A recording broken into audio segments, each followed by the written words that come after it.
Llavors és una nul·litat d'actuacions bestial. Els jutges també s'equivoquen. Bé, ja torno a ser Olot, la repetició de la jugada de la setmana passada, el mateix judici.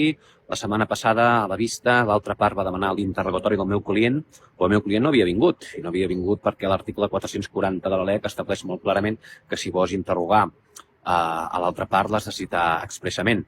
Llavors només hi havia la citació del meu client com a part, i ja estava representat, però no hi era personalment. Llavors, l'altra part va demanar l'interrogatori, el jutge el va acceptar, jo vaig fer recurs, vaig protestar, perquè entenc que l'article 440 de la LEC és molt clar en aquest sentit.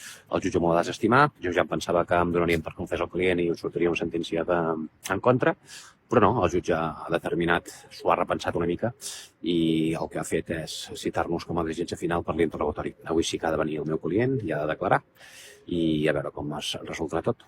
Salut. He sortit al jutjat, hem fet el mini judici aquest que només preguntes al meu client. Llavors ha sigut tot molt irregular perquè el jutge no ha volgut fer-ho en sala, sinó allà mateix al despatx dels funcionaris.